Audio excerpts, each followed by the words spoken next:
Good morning students. Last lecture में जो है हमने पीरियोडिक टेबल की डिटेल स्टडी की थी कि उसमें किस तरीके से ब्लॉक्स होते हैं, क्लासिफिकेशन पढ़ी थी एलिमेंट्स की जनरली कि टोटल हमारे पास 4 ब्लॉक्स होते हैं, S block elements, P block, D and F. अब आगे जो है हम उसी में कंटिन्यू करेंगे। नेक्स्ट टॉपिक जो हम पढ़ेंगे वो है पीरियोडिसिटी। अब पीरियोडिसिटी का मतलब क्या होता है? The recurrence of similar properties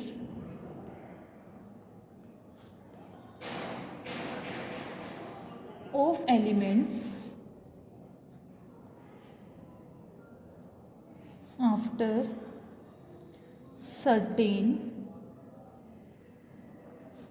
regular interval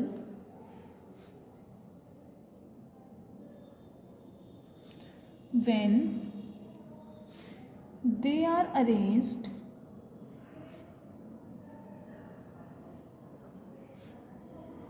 in order of increasing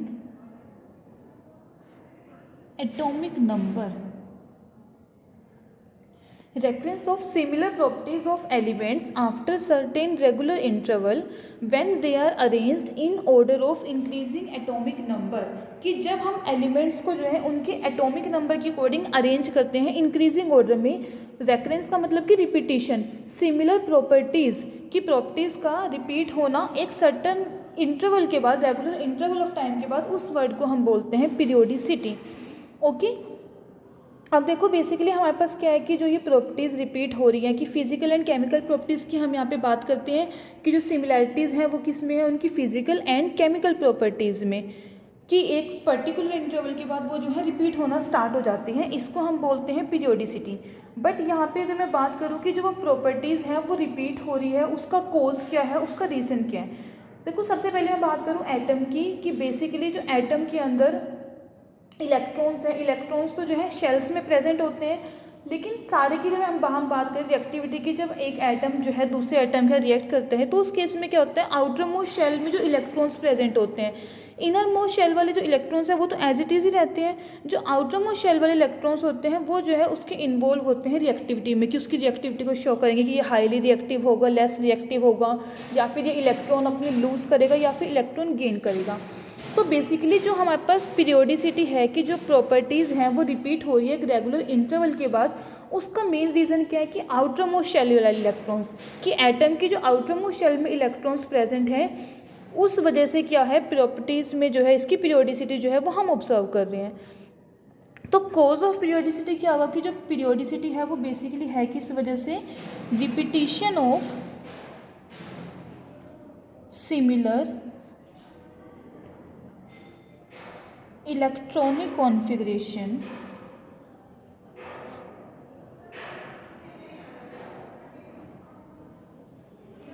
of their atoms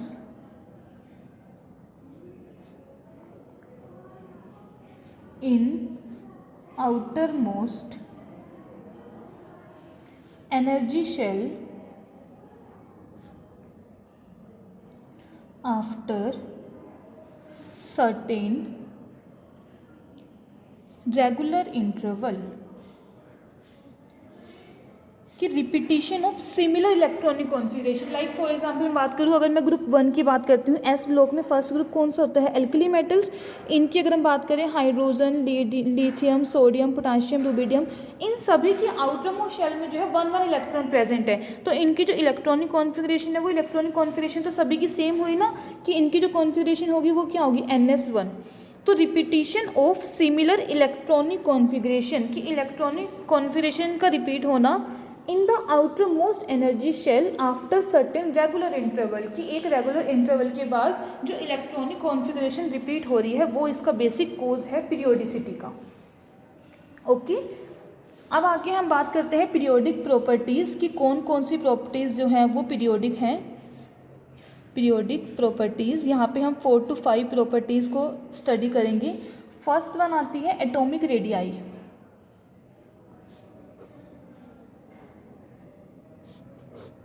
अब देखो मैं जनरली सबसे वैसे तो बात कहूँ अगर मैं इसकी, ये सबसे ज़्यादा इम्पोर्टेंट प्रॉपर्टी है, बिकॉज कि बहुत सारी फिजिकल एंड जो केमिकल प्रॉपर्टीज़ होती हैं वो रिलेट करती है एटॉमिक रेडियाई के साथ।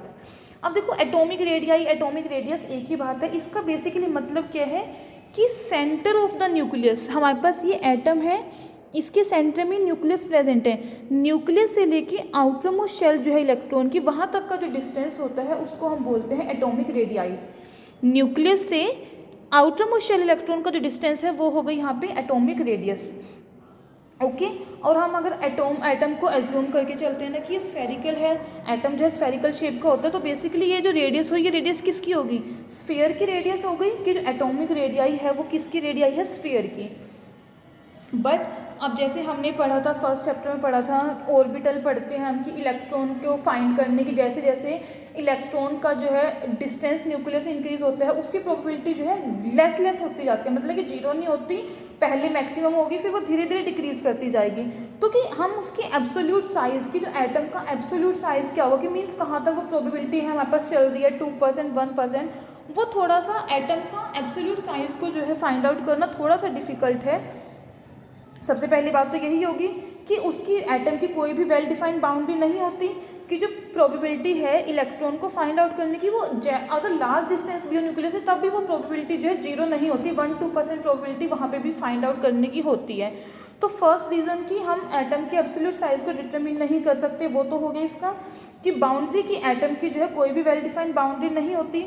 और सेकेंड बात करूँ कि एक एटम को आइसोलेट करना, आइसोलेट का मीन्स कि हम एक एटम की हमें रेडियाई चाहिए, हम उसे सेपरेट कर लें, ये जो है ये थोड़ा सा डिफिकल्ट है, ये हम इसको नहीं कर सकते।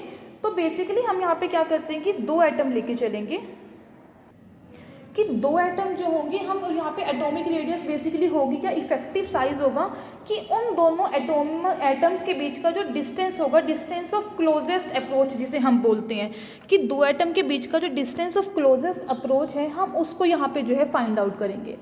ओके देखो फर्स्ट थिंग तो ये कि एटम की कोई भी वेल डिफाइंड बाउंड्री नहीं है, और सेकेंडली कि हम एक एटम को पर्टिकुलरली आइसोलेट नहीं कर सकते उसके एटॉमिक रेडियाई को वो फाइंड आउट करने के लिए, बिकॉज उसके सराउंडिंग में जो और एटम्स प्रेजेंट है वो भी उसको इफेक्ट करते हैं। ओके तो यहाँ पे जो हम फाइंड आउट करेंगे वो फाइंड आउट क्या करेंगे, distance of closest approach. Atomic radii का मतलब है distance of closest approach of an atom to another atom. Okay उसके साथ जो भी बॉन्डिंग एटम है दूसरा, उसके साथ जो है इसका डिस्टेंस। अब देखो जैसे हम पढ़ते हैं कि जो एटॉमिक रेडियाई है उसको हम हमारे पास क्योंकि बॉन्डिंग जो है कोवलेंट बॉन्डिंग होती है, आयनिक बॉन्डिंग होती है, ऐसे ही मेटालिक बॉन्डिंग होती है, वनरेबल बॉन्डिंग होती है। तो इसी वे में जो एटॉमिक रेडियाई है ना उसको भी अलग अलग हो जाएगी। मीन्स अगर बॉन्डिंग बीच में कोवलेंट है तो हम उसको बोलेंगे कोवलेंट रेडियस, अगर मेटालिक है तो बोल देंगे मेटालिक रेडियाई, आयनिक है तो बोल देंगे आयनिक रेडियाई। तो इस तरीके से कोवलेंट रेडियस क्या है। अब देखो इसको हम कैलकुलेट करने के लिए बेसिकली क्या करेंगे, यहाँ पे हमारे पास क्या है, दो एटम्स प्रेजेंट है और उन दोनों के बीच में क्या है, कोवलेंट बॉन्ड बनी हुई है। अब मैं होमोन्यूक्लियर डायटोमिक मॉलिक्यूल की बात करूँ like H2, homonuclear diatomic molecule, ये आपस में इनके बीच में कोई कोवलेंट बॉन्ड बनी हुई है, एक एटम ये है मेरे पास, एक एटम ये है। तो हम इस केस में क्या करेंगे, इन दोनों एटम्स के बीच का जो डिस्टेंस है उसका 1/2 कर देंगे। ये कंप्लीट डिस्टेंस होमोन्यूक्लियर है, मतलब कि दोनों ही एटम सेम है, इलेक्ट्रोनेगेटिविटी वाला कोई डिफरेंस नहीं है, दोनों के जो इलेक्ट्रॉन्स है वो इक्वली शेयर हुए हैं दोनों के बीच में। तो यहाँ पे जो हम एटॉमिक रेडियस निकालेंगे, एटॉमिक रेडियस कहें या फिर कोवलेंट रेडियस कहें ऑफ हाइड्रोजन, वो किसके इक्वल हो जाएगी, distance between centre of nuclei, इसको डिवाइड कर देंगे 2 से, 1/2 ले लेंगे दोनों के न्यूक्लियस के सेंटर में, सेंटर लेके चलेंगे दोनों न्यूक्लियाई का, वो जो टोटल डिस्टेंस है उसका हाफ कर देंगे, वो आ जाएगी यहाँ पे एटॉमिक रेडियाई। ओके अब अगर मैं हाइड्रोजन मॉलिक्यूल की बात करूँ H2 की, इस केस में जो इंटर न्यूक्लियर डिस्टेंस होता है वो इंटर न्यूक्लियर डिस्टेंस होता है 0.74 एंगस्ट्रॉम। तो हमें इसकी एटॉमिक रेडियाई निकालनी है, तो क्या करेंगे, इसको डिवाइड कर देंगे 2 से और ये आ जाएगा 0.37 एंगस्ट्रॉम। ये हो जाएगी हाइड्रोजन की कोवलेंट रेडियस। ओके कि हम क्या करेंगे, दोनों के बीच का इंटर न्यूक्लियर डिस्टेंस कैलकुलेट करेंगे। मैं होमोन्यूक्लियर की बात कर रही हूँ कि दोनों के बीच का इंटर न्यूक्लियर डिस्टेंस कैलकुलेट करेंगे, उसको डिवाइड कर देंगे 2 से, तो वो आ जाएगी एटॉमिक रेडियस एक पर्टिकुलर एटम की। ओके। अब देखो होमोन्यूक्लियर तो हमारे पास फ्लोरीन भी होता है, हम इसी तरीके से इसके निकाल सकते हैं, क्लोरीन के निकाल सकते हैं, ब्रोमीन के निकाल सकते हैं। इन सब का अगर हमें इंटरन्यूक्लियर डिस्टेंस जो है वो पता है। ओके, अब हम आगे बात करते हैं हेट्रोन्यूक्लियर की। Heteronuclear diatomic molecule.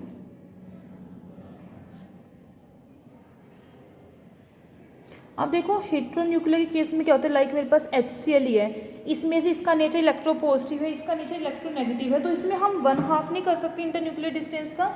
इस केस में बेसिकली हम क्या करेंगे कि हमारे पास हाइड्रोजन एटम की रेडियस, जैसे मैंने ये मॉलिक्यूल लिया, हाइड्रोजन एटम की रेडियस आ गई, ऐसे ही chlorine internuclear distance divided by 2 करा, क्लोरीन की रेडियस आ गई, उन दोनों रेडियाई को ऐड कर देंगे तो हमारे पास रेडियाई आ जाएगी HCl की जो रेडियस होगी HCl मॉलिक्यूल की वो किसके इक्वल होगी, radius of hydrogen atom plus radius of chlorine atom. Okay, chlorine molecule जो होता है इसका जो इंटरन्यूक्लियर डिस्टेंस है वो है 1.98 एंगस्ट्रॉम। तो अगर हम एटॉमिक रेडियाई निकाल लें क्लोरीन की, 1.98 डिवाइडेड बाई 2, 0.99 एंगस्ट्रॉम। तो यहाँ पे दोनों को ऐड कर देंगे, हाइड्रोजन की है 0.37 प्लस क्लोरीन की है 0.99, इन दोनों को ऐड करोगे 63.1, ये आ जाएगी 1.36 एंगस्ट्रॉम रेडियाई हाइड्रोजन मॉलिक्यूल की। ओके, और ये जो कैलकुलेटेड वैल्यू है ये एक्सपेरिमेंटल वैल्यू के साथ जो है काफ़ी अच्छे से जो है मैच करती है, एग्रीमेंट में है। तो इस वे में जो है हम हेट्रोन्यूक्लियर के केस में जो है एटॉमिक रेडियाई को जो है फाइंड आउट कर सकते हैं। ओके, अभी तो मैंने बात की सिंगल बॉन्डेड एटम की। अब अगर हम बात करें कि जो एटम है वो मल्टी बॉन्डेड है, मल्टी बॉन्डेड लाइक O2 का मॉलिक्यूल है, N2 है, नाइट्रोजन ट्रिपल बॉन्ड नाइट्रोजन, ऐसे ही अगर O2 है, ऑक्सीजन डबल बॉन्ड ऑक्सीजन। तो मल्टी बॉन्डेड एटम के केस में जो है हम रेडियाई को किस तरीके से कैलकुलेट करेंगे, या फिर मैं ये बात कहूँ कि यहाँ पे जो है हम इस रेडियाई को बोल देंगे multiple bond radii. Multi bonded radius है तो बोल देंगे इसको मल्टीपल बॉन्ड रेडियाई। ऐसे ही जैसे मैं बात करूँ इथाइलिन मॉलिक्यूल है, CH2 डबल बॉन्ड CH2, यहाँ पे भी क्या है कार्बन कार्बन डबल बॉन्ड इनके बीच में प्रेजेंट है, कार्बन कार्बन ट्रिपल बॉन्ड भी प्रेजेंट होएगी, तो CH ट्रिपल बॉन्ड CH, ये हो जाएगी ट्रिपल बॉन्ड रेडियस। अब जैसे जैसे इनके बीच में जो है बॉन्डिंग बढ़ेगी, कि अगर मैं कार्बन सिंगल बॉन्ड कार्बन की बात करती हूँ, इस केस में क्या होगा, एटॉमिक रेडियाई जो है वो लार्ज होगी, लेकिन जैसे जैसे बॉन्डिंग बढ़ेगी, सिंगल से डबल बॉन्ड होगी, that means forces of attraction क्या होंगे, वो और ज़्यादा इंक्रीज हो जाएंगे, और जब फोर्सेज बढ़ेंगे एटम जो है वो क्लोज आएंगे तो एटॉमिक रेडियाई जो है डिक्रीज हो जाएगी। सिमिलर वे में थर्ड केस की बात करूँ, यहाँ पे क्या है, दोनों ही एटम्स के बीच में ट्रिपल बॉन्ड है, तो जैसे जैसे बॉन्ड बढ़ती जाएगी, सिंगल डबल देन ट्रिपल, वैसे वैसे ही एटॉमिक रेडियस क्या है वो डिक्रीज हो जाएगी। जैसे मैं यहाँ पे बात करूँ कार्बन सिंगल बॉन्ड कार्बन, इस केस में जो रेडियाई होती है वो होती है 0.77 एंगस्ट्रॉम। सिमिलर वे में carbon double bond carbon 0.66 angstrom and carbon triple bond carbon 0.60 angstrom. तो जैसे जैसे बॉन्डिंग बढ़ रही है, फोर्सेस ऑफ अट्रैक्शन बढ़ेंगी और एटॉमिक रेडियाई क्या है नीचे की साइड डिक्रीज हो जाएगी। ओके, अब इसी में ही कोवलेंट रेडियाई में ही मैं बात करती हूँ कि अगर हम बात करें हाइब्रिडाइजेशन की, जो हाइब्रिडाइजेशन होती है कि कौन सी स्टेट प्रेजेंट है वो भी जो है अफेक्ट करती है रेडियस को एटम की। अब जैसे सपोज करिए अगर हम कार्बन की बात करें कि कार्बन हाइड्रोजन के बोर्ड में सिंगल बॉन्ड है CH4, इस केस में हाइब्रिडाइजेशन कौन सी होती है sp3। सिमिलर वे में अगर डबल बॉन्ड हो CH2 डबल बॉन्ड CH2, यहाँ पे जो हाइब्रिडाइजेशन होती है वो हो जाती है sp2। ऐसे ही CH ट्रिपल बॉन्ड CH, यहाँ पे जो हाइब्रिडाइजेशन है वो है sp। तो तीनों ही केस में जो एटॉमिक रेडियस है कार्बन की वो भी क्या होगी, डिफरेंट हो जाएगी, बिकॉज इसकी मैं बात करूँ यहाँ पे जो एस करेक्टर है वो कितना है, only 25% S character, 33.3% S character and 50% S character. और इस केस में जो रेडियाई है इसकी वो है 1.14 एंगस्ट्रॉम, 1.11 एंगस्ट्रॉम एंड 1.07 एंगस्ट्रॉम। ठीक है, तो इस तरीके से जो है हाइड्रोजन वो हाइब्रिडाइजेशन जो है वो भी अफेक्ट करेगी उसकी एटॉमिक रेडियस को, कि जैसे जैसे आपके पास जो है हाइड्रोजन एटम जो है वो न्यूक्लियस की ग्रेटर अट्रैक्शन होगी, जितने ज़्यादा वो क्लोज होंगी, और एटॉमिक रेडियाई भी क्या है वो डिक्रीज होगी, कि एस करेक्टर इंक्रीज हो रहा है, एस करेक्टर यहाँ पे 25% है, यहाँ पे 33%, यहाँ पे 50%। जैसे जैसे आपके पास एस करेक्टर इंक्रीज होगा, जो इलेक्ट्रॉन पेयर है कार्बन हाइड्रोजन वो क्लोज आएंगे न्यूक्लियस के, और न्यूक्लियस के क्लोज आ रहे हैं, दैट मीन्स क्या होगा, ग्रेटर फोर्सेज ऑफ अट्रैक्शन होंगे, और फोर्सेज ऑफ अट्रैक्शन ज़्यादा है, दैट मीन्स एटॉमिक रेडियस है वो भी क्या होगी, डिक्रीज हो जाएगी। ओके, अब ये फर्स्ट टाइप थी एटॉमिक रेडियस में कोवलेंट रेडियस। सेकंड हम बात करते हैं मेटेलिक रेडियस। मेटेलिक रेडियस को जो है हम क्रिस्टल रेडियस भी बोलते हैं, बिकॉज वो क्रिस्टल लैटिस होता है, तो इसी का सेकंड नेम है मेटेलिक रेडियस और क्रिस्टल रेडियस। ठीक है, इसके बीच में जो हमें स्टडी करेंगे size of atom in case of metallic element की, जो मेटेलिक एलिमेंट है उनका जो साइज होता है वो यहाँ पे डिस्कस करेंगे। अब देखो मेटल्स के केस में अगर हम बात करें कि काफ़ी लार्ज नंबर ऑफ एटम जो है वो क्लोजली पैक होते हैं, और वो क्लोजली जो पैक है उनके बीच में कौन सी बॉन्ड होती है, मेटेलिक बॉन्ड होती है, और जो क्लोज ये पैकिंग होती है इसको हम बोलते हैं क्रिस्टल लैटिस। सॉलिड स्टेट में हम ये पढ़ते हैं क्रिस्टल लैटिस, या फिर इसको बोलते हैं मेटेलिक लैटिस। और ये डिफरेंट मेटल्स के केस में क्या होगा, ये जो पैकिंग होगी वो क्या होगी, डिफरेंट होगी। तो जो मेटेलिक रेडियस है उसको भी हम कैसे डिफाइन करेंगे, metallic radius distance between nuclei of two adjacent atoms, और इसको डिवाइड कर देंगे 2 के साथ, 1/2 हो जाएगा।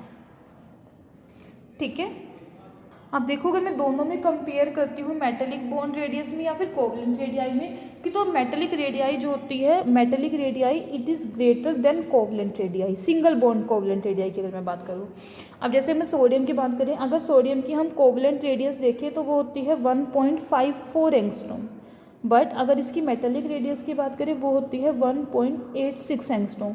और इसका रीज़न भी क्या है, हम क्या पढ़ते हैं कि हमारे पास कोवलेंट बॉन्ड जो होती है वो एक स्ट्रॉन्ग बॉन्ड होती है, लेकिन जो मेटेलिक बॉन्ड है वो क्या है, एक वीकर बॉन्ड है as compare to covalent bond.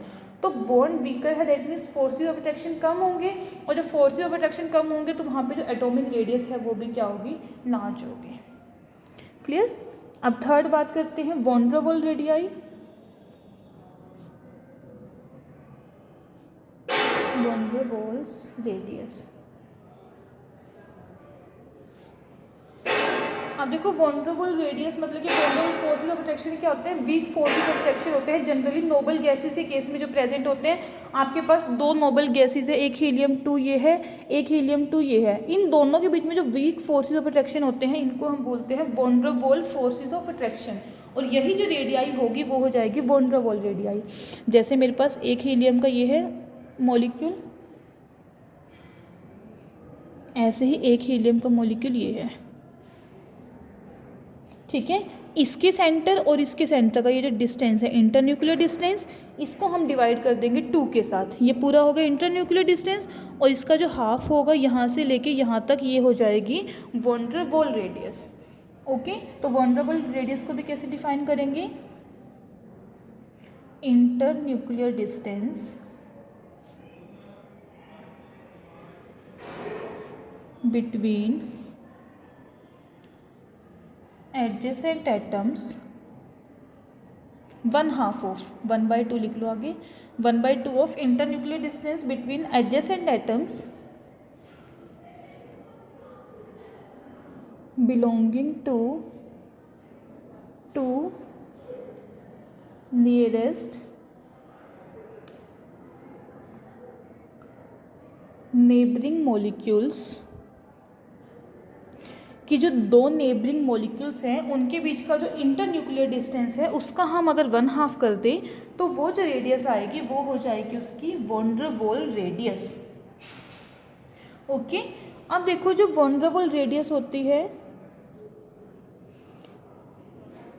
ये भी क्या होगी, कोवलेंट रेडियाई से ज़्यादा होगी, because van der Waals forces जो होते हैं वो वीक फोर्सेज ऑफ अट्रैक्शन होते हैं। और आपको बस एक बात ये ध्यान में रखनी कि जहाँ पे भी वीक फोर्सेज ऑफ अट्रैक्शन है वहाँ पे एटॉमिक रेडियस क्या है वो नेचुरली क्या होगी, इंक्रीज हो जाएगी। जितने ज़्यादा फोर्सेज ऑफ अट्रैक्शन वीक होंगे दैट मीन्स उतना ही एटम्स के बीच में डिस्टेंस लार्ज होगा और एटॉमिक रेडियाई क्या होगी वो ज़्यादा होगी। अब देखो ये हमने रेडियस पढ़ ली कौन कौन से टाइप की होती है। अब हम इनका पीरियोडिक ट्रेंड पढ़ेंगे साइज में। मीन्स अब दो तरीके से होते हैं हमारे पास, रोज होती हैं एंड कॉलम्स होते हैं। रोज को हम बोलते हैं पीरियड्स और कॉलम्स को बोलते हैं ग्रुप्स। कि अलोंग द पीरियड अगर हम मूव करते हैं तो साइज के ऊपर क्या इफेक्ट पड़ता है। अलोंग द पीरियड मीन्स ऐसे मूव कर रहे हैं, और अगर डाउन द ग्रुप मूव करते हैं तो साइज के ऊपर क्या इफेक्ट पड़ता है। ठीक है।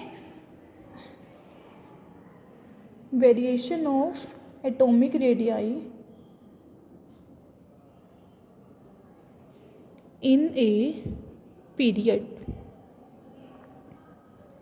अब देखो मैं जनरली बात करूँ एटॉमिक रेडियस की, पीरियड में अगर हम मूव कर रहे हैं तो जो एटॉमिक रेडियाई है वो डिक्रीज करेगी as we move from left to right. Left to right हम अगर मूव करते हैं तो एटॉमिक रेडियस क्या होती है, डिक्रीज करती है। लेफ़्ट टू राइट का मतलब हुआ, देखो जैसे ये पीरियोडिक टेबल है, टोटल उसने बताया था आपको 7 रोज होती हैं, 1 2, तो ये है अलोंग द पीरियड। हम इस तरीके से मूव कर रहे हैं कि जैसे जैसे हम इधर मूव करेंगे एटॉमिक रेडियाई क्या है, डिक्रीज होगी। मीन्स कि सबसे ज़्यादा इसकी, फिर इसकी, ऐसे ऐसे कम होती स्टार्ट हो जाएगी। तो अलोंग द पीरियड क्या हो रहा है, एटॉमिक रेडियाई जो है वो डिक्रीज करेगी। क्लियर। और उसका रीज़न भी कि क्यों डिक्रीज करेगी हमारे पास एटॉमिक रेडियाई, इसको जो है हम एक्सप्लेन करते हैं on the basis of nuclear charge, increasing nuclear charge. जैसे जैसे हम अलोंग द पीरियड मूव करेंगे न्यूक्लियर चार्ज जो है वो इंक्रीज होगा। अब जैसे मैं बात करती हूँ, पहली इसकी बात करें सेकंड रो की, लिथियम से हम फ्लोरीन तक मूव कर रहे हैं, एटॉमिक नंबर क्या हो रहा है, इंक्रीज हो रहा है। एटॉमिक नंबर इंक्रीज हो रहा है तो जो न्यूक्लियर चार्ज का मैग्नीट्यूड है वो भी क्या हो रहा है, इंक्रीज हो रहा है। अब जैसे लिथियम की बात करें, इस केस में कॉन्फिगरेशन होती है 2s1, beryllium 2s2, boron 2s2, 2p1, then 2p2, कि आपके पास जो है सेम शेल में ही इलेक्ट्रॉन्स ऐड हो रहे हैं। ये तो हो गया हीलियम। अब लिथियम है 1 इलेक्ट्रॉन आ गया यहाँ पे। ऐसे ही अगले बेरिलियम की अगर हम बात करें, एक शेल में 2 इलेक्ट्रॉन, ये 4, कि शेल तो सेम रहेगी लेकिन उसमें इलेक्ट्रॉन इंक्रीज हो रहे हैं। पहले वाले केस में 1 इलेक्ट्रॉन है, दूसरे में 2, अगले में 3, अगले में 4, कि जो साइज है शेल का वो तो सेम है लेकिन नंबर ऑफ इलेक्ट्रॉन्स इंक्रीज हो रहे हैं। नंबर ऑफ इलेक्ट्रॉन्स इंक्रीज होने से क्या होगा, फोर्सेज ऑफ अट्रैक्शन इंक्रीज होंगे, और फोर्सेज ऑफ अट्रैक्शन इंक्रीज होंगे तो जो एटॉमिक रेडियाई है वो भी क्या होगी, डिक्रीज हो जाएगी। अब जो इलेक्ट्रॉन्स है यहाँ पे वो सेम शेल में ऐड हो रहे हैं, तो सेम शेल वाले इलेक्ट्रॉन जो है आपस में एक दूसरे को स्क्रीन भी नहीं करेंगे न्यूक्लियस से, और जिसकी वजह से क्या होगा कि जो न्यूक्लियर चार्ज है वो क्या होगा, इंक्रीज हो जाएगा। ओके, तो इस वे में एटॉमिक रेडियाई जो है वो डिक्रीज करेगी on moving along the period. Second, variation of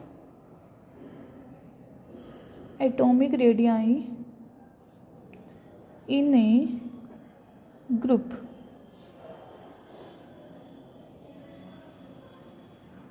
अब देखो ग्रुप का मतलब है टॉप टू बॉटम, इस तरीके से निकल, पैलेडियम, प्लेटिनम या फिर ये कॉपर, इस तरीके से हम नीचे की साइड मूव कर रहे हैं। तो अगर डाउन द ग्रुप मूव करते हैं तो उस केस में क्या होता है, जो एटॉमिक रेडियाई है वो इंक्रीज होती है on moving down the group, atomic radii increases. अब फिर से इसको देखिए एक्सप्लेनेशन की क्यों इंक्रीज हो रही है। अब जैसे जैसे डाउन द ग्रुप आएंगे न्यूक्लियर चार्ज इंक्रीज होगा एटॉमिक नंबर इंक्रीज होने से, like hydrogen atomic number 1, lithium atomic number 3, sodium atomic number 11। तो जैसे जैसे एटॉमिक नंबर आपके पास इंक्रीज हो रहा है वैसे वैसे न्यूक्लियर चार्ज भी क्या होगा, इंक्रीज होगा। और जैसे भी मैंने ऊपर बात करी कि अगर आपके पास न्यूक्लियर चार्ज इंक्रीज होगा तो फोर्सेस ऑफ अट्रैक्शन क्या होते हैं, डिक्रीज होते हैं, और साइज क्या होना चाहिए, डिक्रीज होना चाहिए। लेकिन यहाँ पे जो साइज है वो साइज क्या हो रहा है, इंक्रीज हो रहा है। मतलब कि हम एक्सपेक्ट तो ये कर रहे हैं कि अगर न्यूक्लियर चार्ज इंक्रीज हो रहा है तो साइज डिक्रीज होना चाहिए, बट एक्चुअल में हम क्या ऑब्जर्व कर रहे हैं कि जो साइज है वो साइज क्या है, वो इंक्रीज हो रहा है। अब उसका रीज़न क्या है। अब देखो जब हम एक एटम से दूसरे एटम में मूव करते हैं, यहाँ पे जो प्रिंसिपल क्वांटम नंबर की बात करूँ मैं, वो इंक्रीज हो रहा है। Hydrogen principal quantum number 1, lithium principal quantum number 2, कि आपके पास जो है आउटर मोस्ट शेल में सबके अंदर ही 1 इलेक्ट्रॉन आएगा। Hydrogen 1 electron, lithium 2 and 1, sodium 2 8 1। Outermost shell की मैं बात करूँ सब में ही 1 इलेक्ट्रॉन आ रहा है, लेकिन नंबर ऑफ शेल्स इंक्रीज हो रही है। यहाँ पे 1 शेल, यहाँ पे 2 शेल, यहाँ पे 3 शेल। और जो इफेक्ट है साइज़ का, कि साइज जो इंक्रीज हो रहा है वो ज़्यादा प्रोनाउंस्ड है यहाँ पे as compared to increase nuclear charge. Atomic number increase होने से न्यूक्लियर चार्ज तो इंक्रीज हो रहा है, लेकिन साथ क्या है कि इलेक्ट्रॉन जो है आउटर मोस्ट शेल में सेम इलेक्ट्रॉन है और नंबर ऑफ शेल्स इंक्रीज हो रही है। क्लियर। तो इससे क्या होगा, जो साइज ऑफ एटम है वो क्या होगा, इंक्रीज करेगा as we move down the group. पहले वाले केस में क्या था, नंबर ऑफ शेल्स जो थी वो सेम थी, सिर्फ आपके पास न्यूक्लियर चार्ज ही इंक्रीज हो रहा था, एक ही फैक्टर है जो इंक्रीज हो रहा है, तो साइज क्या हो रहा है, डिक्रीज हो रहा है। लेकिन यहाँ पे न्यूक्लियर चार्ज तो इंक्रीज हो ही रहा है, साथ साथ नंबर ऑफ शेल्स भी इंक्रीज हो रही है, और जो नंबर ऑफ शेल्स में इंक्रीज हो रहा है वो ज़्यादा प्रोनाउंस्ड है, बिकॉज आउटर मोस्ट शेल में सभी की 1 इलेक्ट्रॉन ही प्रेजेंट है। इसकी वजह से क्या होगा कि जो उसका एटॉमिक साइज है वो एटॉमिक साइज क्या होगा, डाउन द ग्रुप आने पे डिक्रीज हो जाएगा। क्लियर।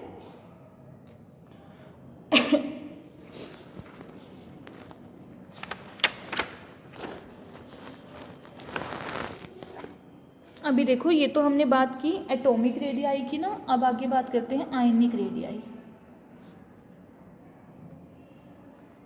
3 होगी थी टोटल वहाँ तक, अब आगे है 4 आयनिक रेडियाई।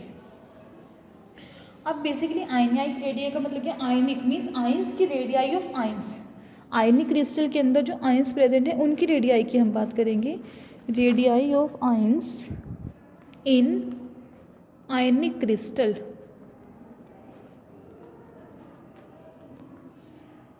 बेसिकली आयंस बनते कैसे हैं, कोई मेरे पास न्यूट्रल स्टेट में एटम प्रेजेंट है, अगर हम उसमें एक इलेक्ट्रॉन ऐड कर देंगे तो नेगेटिव चार्ज आ जाएगा उसके ऊपर, वो आयन है।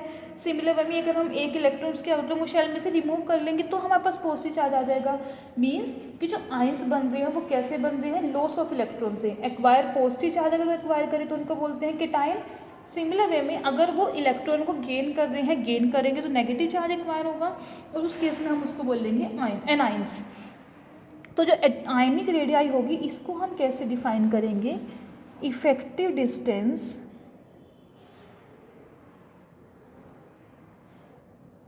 From nucleus of the ion up to which it has an influence in the ionic bond. Effective distance from the nucleus of the ion up to which it has an influence, कि ionic bond में उसका influence कहाँ तक का है, वो effective distance जो होगा वो कहलाएगा आयनिक रेडियाई। ओके। अब देखो, हम आयनिक रेडियाई की जो मेजरमेंट है वो एक्सरे स्टडी की हेल्प से करते हैं, कि जो एक्सरे स्टडीज़ है वो हमें डिस्टेंस की पॉजिटिव एंड नेगेटिव आयन जो न्यूक्लियाई प्रेजेंट है उनके बीच का जो डिस्टेंस है वो हम एक्सरे की हेल्प से जो है फाइंड आउट कर सकते हैं। अब अगर हम जैसे एटम को कहते हैं कि वो स्फीयर है, आयन को भी जो है स्फीयर ही एज्यूम करके चले, तो जो इंटर न्यूक्लियर डिस्टेंस होगा वो किसके इक्वल होगा, radius of cation plus radius of anion.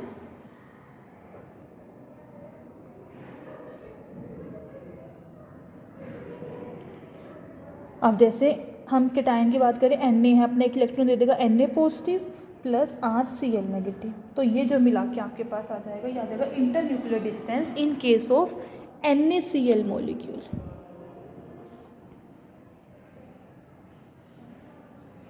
Okay. अब इस केस से हमारे पास क्या है कि वैल्यू साइन करना आयंस की सिंपल वर्क नहीं है, बिकॉज हम कह लेते कहाँ तक उसका इन्फ्लुएंस है, कि हम ईजिली जो है उसकी वैल्यूज़ को डिटरमिन नहीं कर सकते कि उसकी वैल्यू जो है कितनी होगी। तो इस केस में क्या हम अलग अलग मेथड यूज़ करते हैं आयनिक रेडियाई को कैलकुलेट करने के लिए। अब उन डिफरेंट मेथड में जो सबसे ज़्यादा एक्सेप्टेबल मेथड है, मीन्स जिसको ज़्यादा सूट करता है, उस मेथड का नेम है पोलिंग मेथड। पोलिंग एक साइंटिस्ट का नेम है जिन्होंने ये मेथड दिया था, और इसलिए हम इस मेथड को बोलते हैं पोलिंग मेथड। ये मेथड जो है बेसिकली है कि इसमें हम क्या है आयनिक रेडियाई की जो है कैलकुलेशन करेंगे किससे, इंटर न्यूक्लियर डिस्टेंस से, कि हमारे पास आयनिक कंपाउंड है। अब देखो, ऐसे आयनिक कंपाउंड कि जहाँ पे केटायन और आयन क्या हो, आइसो इलेक्ट्रॉनिक हो। आइसो इलेक्ट्रॉनिक वर्ड का मतलब होता है सेम नंबर ऑफ इलेक्ट्रॉन्स, कि केटायन है उसने 1 इलेक्ट्रॉन लूज़ किया है, एनायन है उसने 1 इलेक्ट्रॉन गेन किया है, तो वो क्या हुए, आइसो इलेक्ट्रॉन स्पीशीज हुए। जैसे ये थे, Na ने 1 इलेक्ट्रॉन लूज़ किया है और क्लोरीन ने 1 इलेक्ट्रॉन गेन किया है। ठीक है। अब उसने जो है पोलिंग ने बेसिकली स्टार्टिंग में 4 आयनिक कंपाउंड्स सजेस्ट किए थे, ऐसे जैसे सोडियम फ्लोराइड है 1,1 है दोनों केस में, ऐसे ही KCl हुआ, रुबिडियम ब्रोमाइड है एंड सीजियम आयोडाइड। इन चारों केस में जो केटायन है और जो एनायन है वो आपस में क्या है, आइसो इलेक्ट्रॉनिक है। ठीक है। Na positive and F negative, Na positive में 281 इसकी कॉन्फ़िगरेशन होती है, अब कितनी रह जाएगी 2A, टोटल 10 इलेक्ट्रॉन्स। ऐसे ही F नेगेटिव 2, एक इलेक्ट्रॉन इसने गेन किया है, वैसे यहाँ पे कितने होते हैं 2 7 होते हैं ना, तो ये कितना हो जाएगा 2A। तो ये जो स्पीशीज़ हुए दोनों, ये क्या हुए आइसो इलेक्ट्रॉनिक स्पीशीज़ हुए, ठीक है। तो कि आइसो इलेक्ट्रॉनिक आयंस के केस में हम जो रेडियाई है वो क्या होगी, इन्वर्सली प्रोपोर्शनल होगी। Radii is inversely proportional to effective nuclear charge. Effective nuclear charge हमने लास्ट टाइम कैलकुलेट किया था ना, वो कैसे करते हैं, एक्चुअल न्यूक्लियर चार्ज माइनस उसमें से कर देते हैं स्क्रीनिंग कोएफिशिएंट को, ठीक है। तो अब यहाँ पे डायरेक्टली प्रोपोर्शनल के साइन को रिमूव करेंगे तो कोई ना कोई कॉन्स्टेंट इंट्रोड्यूस करते हैं। यहाँ पे मैंने कॉन्स्टेंट ले लिया CZ-S, और जो C है ये क्या है, प्रोपोर्शनैलिटी कॉन्स्टेंट है, और आइसो इलेक्ट्रॉनिक केसेस के लिए सेम रहेगा। Na positive and F negative दोनों के लिए इसकी जो वैल्यू होगी वो क्या होगी, सेम होगी। अब जो इफेक्टिव न्यूक्लियर चार्ज है वो हम कैलकुलेट कर सकते हैं। लास्ट टाइम आपको उसके काफ़ी सारे न्यूमेरिकल्स कराए थे, स्लेटर रूल की हेल्प से जो है हम उसको कैलकुलेट कर सकते हैं।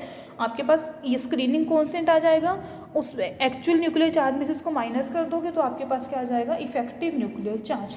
ओके, तो इफेक्टिव न्यूक्लियर चार्ज आपके पास ये कैलकुलेट हो गया। ये C यहाँ पे क्या होगा, कॉन्स्टेंट होगा।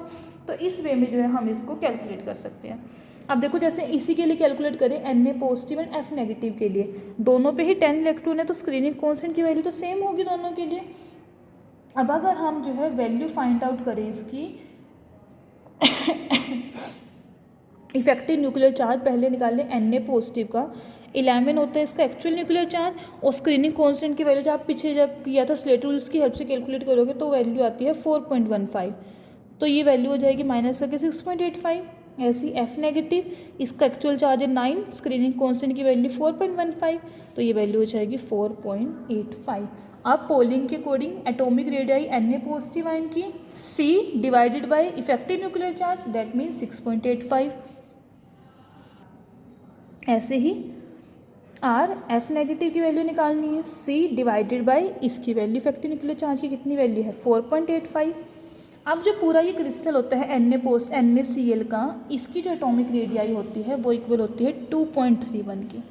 तो इन दोनों वैल्यूज़ को ऐड कर दोगे, Na positive and F negative, sorry NaCl नहीं NaF लेके चल रहे हैं ना हम यहाँ पे। C divided by 6.85 plus C divided by 4.85, इसको हम सोल्व करेंगे किसके लिए, C के लिए। यहाँ से आपके पास C की वैल्यू आ जाएगी, और C की वैल्यू आ जाएगी, यहाँ पे पुट कर दोगे Na पॉजिटिव की रेडियाई आ जाएगी, यहाँ पुट कर दोगे तो F नेगेटिव की वैल्यू आ जाएगी, ठीक है। तो इस वे में जो है, इस प्रोसीजर की हेल्प से जो है हम कैटायन और एनायन की जो रेडियाई है उसको जो है डिटरमिन कर सकते हैं। ओके, तो फर्स्ट जो पीरियोडिक प्रॉपर्टी थी वो हमने कंप्लीट कर लिया, दैट इज़ एटॉमिक रेडियस। अब नेक्स्ट लेक्चर में जो है हम इसकी सेकेंड प्रॉपर्टी स्टडी करेंगे। Okay, thank you.